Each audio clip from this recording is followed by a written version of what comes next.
বাংলাদেশের রাজনীতিতে মার্কিন ডিপ স্টেট আবারও তৎপর। এইচএসসি পরীক্ষার্থীদের আন্দোলনকে কেন্দ্র করে মার্কিন ডিপ স্টেটের একটি গভীর চক্রান্ত দৃশ্যমান হচ্ছে ধীরে ধীরে। অন্তত আন্দোলনের আচরণ এবং প্রেক্ষাপট সেটাই বলছে। আল্লামা পিনাকি রহমতুল্লাহ আলাইহিস সাল্লাম কি বলতেছে দেখেন। বাংলাদেশে আর একটা লড়াই আসছে, কিভাবে আসবে জানি না, কবে আসবে জানি না, কিন্তু আসবে এবং সেইটা আগের চেয়ে বেশি ভায়োলেন্ট হবে, সহিংস হবে। আরো একটা লড়াই হবে, কেমনে হবে, কিভাবে হবে, কবে হবে সে কিছু জানে না, তবে লড়াই হবে এবং সেই লড়াই হবে আগের থেকেও ভায়োলেন্ট, আগের থেকেও বেশি সহিংস হবে। কি লড়াই হবে, কিভাবে হবে, কোন প্রেক্ষাপটে হবে, কোন পদ্ধতিতে হবে সেটা পিনাকি না জানলেও আমরা ঠিকই জানি। গতকাল ছাত্রদের স্লোগানের ভাষা দেখেছেন তো? কোনো কথা নাই, কিছু নাই, হঠাৎ শিক্ষামন্ত্রী মিলনের পদত্যাগ। অবশ্যই এটা যৌক্তিক, কিন্তু পদত্যাগ চাওয়ার ভাষা যৌক্তিক কোনো ভাষা না। আজকে মিলনের পদত্যাগ চাইছে, দুদিন পর তারেক রহমানের পদত্যাগ চাইবে না এর নিশ্চয়তা নাই। এবং নিশ্চিতভাবে বলতে পারি দুদিন পর অন্য একটা ইস্যু সামনে এনে তারেক রহমানের পদত্যাগ চাইবে এই শিক্ষার্থীরা। এই আন্দোলনকে কেন্দ্র করে নাসিরউদ্দিন পাটোয়ারি কি বলে দেখেন। শিক্ষার্থীদের সাথে বেশি তো পার্টি বাঙ্গি করবেন না। ছাত্রদের সাথে টাঙ্কি পাঙ্কি চলবে না। টাঙ্কি পাঙ্কি নতুন দুইটা শব্দ বাংলা অভিধানে যুক্ত করার জোর দাবি জানাচ্ছি। এই ধরনের শব্দ আপনারা কখন শুনেছিলেন? মনে পড়ে না?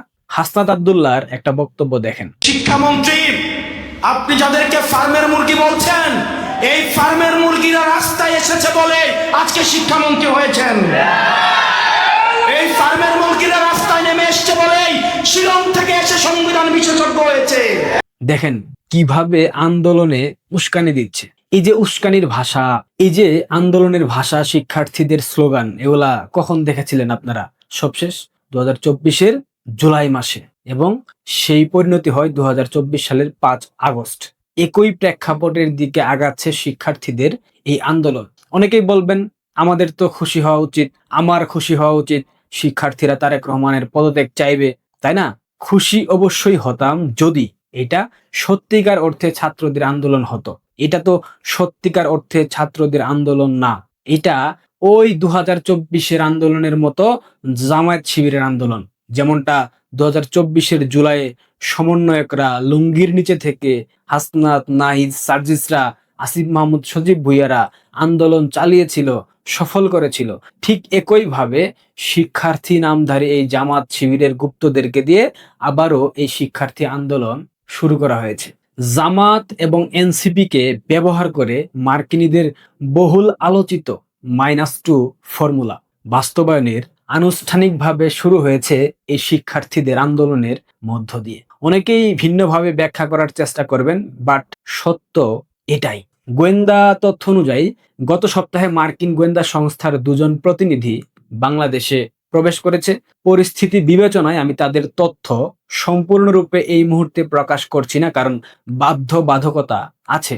এছাড়াও 24-এর পর থেকে বিভিন্ন বিদেশি গোয়েন্দা সংস্থার প্রতিনিধি বিচ্ছিন্নভাবে বাংলাদেশে অবস্থান করছে। এদের সাথে আবার আছে প্রথম সারির দালাল পাকিস্তানি গোয়েন্দা সংস্থার গুপ্তচররা, অর্থাৎ আইএসআই এর অনেক গুপ্তচর বাংলাদেশে 2024-এর 5 আগস্টের পর থেকেই অবস্থান করছে। বাংলাদেশে মার্কিনীদের লক্ষ্য মূলত জামাত এবং এনসিপি কে সরাসরি ক্ষমতায় বসানো। যারা নির্বাচনের পূর্বে চেয়েছিল জামাতকে ক্ষমতায় বসাতে, কিন্তু বিশেষ কারণে পারেনি। কি সেই বিশেষ কারণ একাধিকবার আমি আমার ভিডিওতে ব্যাখ্যা করেছি। এটা ব্যাখ্যা করতে গেলে অনেক সময় লাগবে, আপনারা নিশ্চয়ই সেটা জানেন। এই আন্দোলনের পেছনে, অর্থাৎ শিক্ষার্থীদের এই আন্দোলনের পেছনে দুইটা প্রধান উদ্দেশ্য আছে।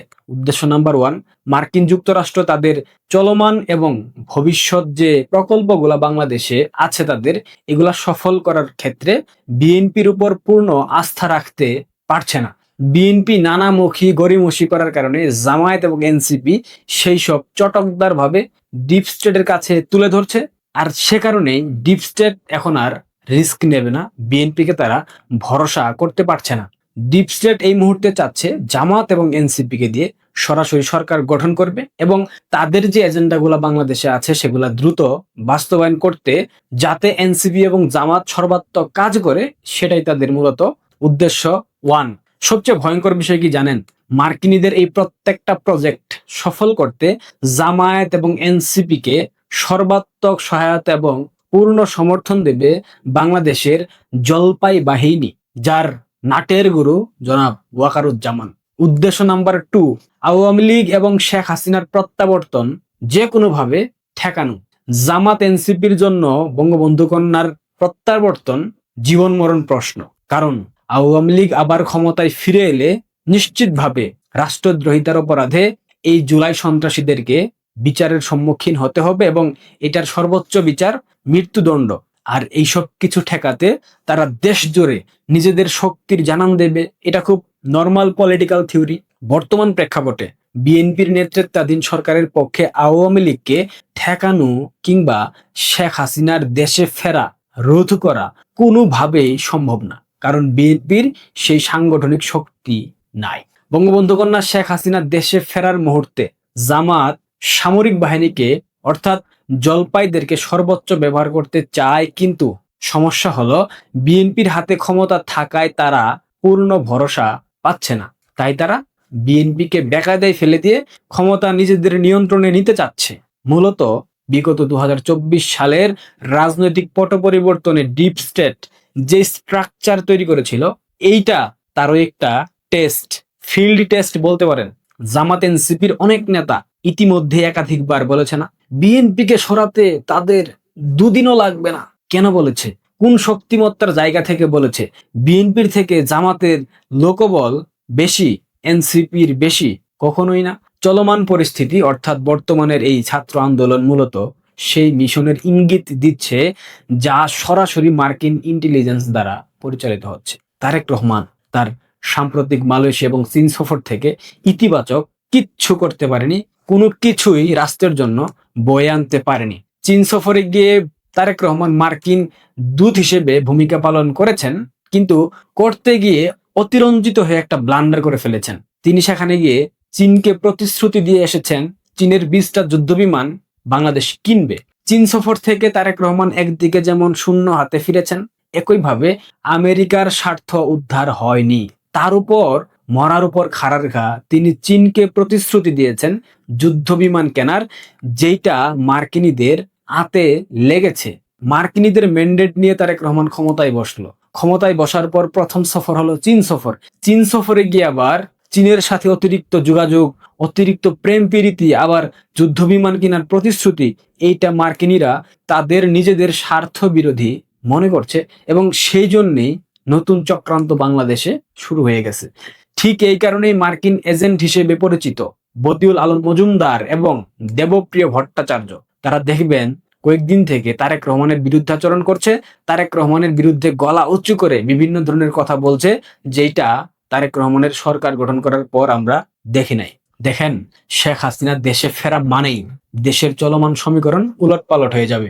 বিগত 2 বছরে দেশে শেখ হাসিনার জনপ্রিয়তা কতটা বেড়েছে সেই নিখুঁত তথ্য মার্কিন ডিপ স্টেট, মার্কিন গোয়েন্দা সংস্থা, মার্কিন প্রতিটা সংস্থার কাছেই আছে।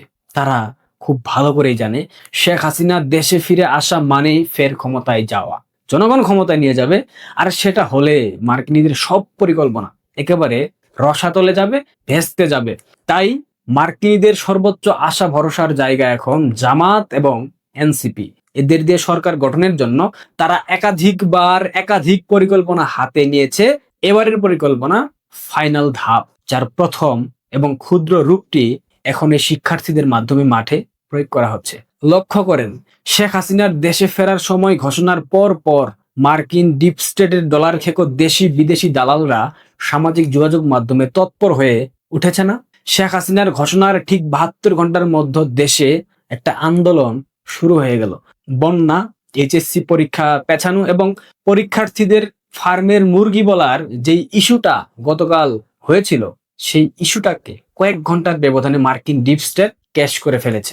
সারা দেশ জুড়ে চলা শিক্ষার্থীদের আন্দোলনের পেছনে রয়েছে জামাত এনসিপির গুপ্ত অংশ এবং 2024-এর চক্রান্তে যেই ব্যবহার করা স্ট্রাকচার, সেই পুরনো স্ট্রাকচার আবারও সামনে এনেছে ডিপ স্টেট। ভূরাজনীতির খেলায় দক্ষিণ এশিয়ার অন্যতম শক্তিশালী হাতিয়ার বাংলাদেশ এবং বঙ্গোপসাগরের নিয়ন্ত্রণ মার্কিন ডিপ স্টেট কখনোই ছাড়বে না।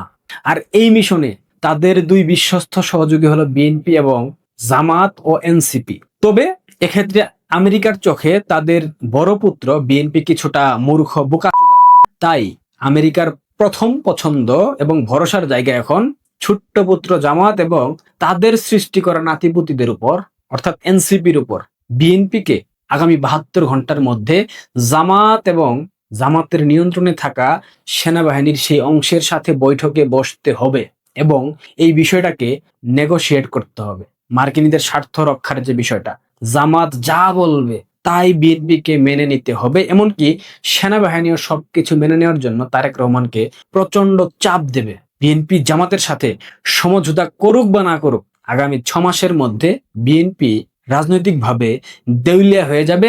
জামাত বিএনপিকে সম্পূর্ণরূপে খেয়ে ফেলবে। হয়তো বাইরে একটা দৃশ্যমান কিছু দাঁড়িয়ে থাকবে, তারেক রহমান হয়তো ফের লন্ডনে চলে যাবেন, যেহেতু তিনি এখনো লন্ডনের অর্থাৎ ইংল্যান্ডের পাসপোর্টধারী, কিন্তু আভ্যন্তরীণভাবে অর্থাৎ ভেতরে বিএনপির কোনো অস্তিত্ব আর থাকবে না। তারা পরিণত হবে জামাতের একটি ক্ষুদ্র অংশীদারে, যেমনটা এনসিপি। এখন প্রশ্ন হলো, এসবের চূড়ান্ত পরিণতি কি হবে? আসল খেলাটা হবে জামাত এনসিপি বনাম আওয়ামী লীগ, এবং সেই লড়াইয়ে সেনাবাহিনী এবং বিএনপি জামাতের অঙ্গ সংগঠন হিসেবে ভূমিকা পালন করবে, এবং এটা করবে তাদের নিজেদের অস্তিত্ব রক্ষার জন্য। অর্থাৎ জামাত এনসিপির সাথে আওয়ামী লীগের যে খেলাটা হবে, অর্থাৎ মৌলবাদী শক্তির সাথে স্বাধীনতার পক্ষের শক্তির যে খেলাটা হবে, এই খেলায় জামাতের অঙ্গ সংগঠন হিসেবে ভূমিকা পালন করবে বাংলাদেশের জলপাই বাহিনী এবং বিএনপি। কিন্তু শেষ পর্যন্ত আওয়ামী লীগ এবং দেশের সাধারণ জনগণের সম্মিলিত প্রতিরোধের মুখে তারা পরাজিত হবে, লেজ গুটিয়ে পালাবে, এবং আগামী কয়েক দশকের জন্য এদেশ থেকে বিএনপি এবং জামাতের রাজনীতি নিশ্চিহ্ন হয়ে যাবে। এটাই চূড়ান্ত বাস্তব। বুঝলে বুঝপাতা, না বুঝলে তেজপাতা। আশা করি অনেকেই বুঝেছেন। যারা বুঝেন নাই, দ্বিতীয়বার দেখবেন, বুঝবেন। পারলে ভিডিওটা শেয়ার করবেন, চ্যানেলটা সাবস্ক্রাইব করবেন। 2টা পেজ আছে, যদি ভালো লেগে থাকে দয়া করে ফলো দিন, তাতে আমার উপকার হয়। ধন্যবাদ।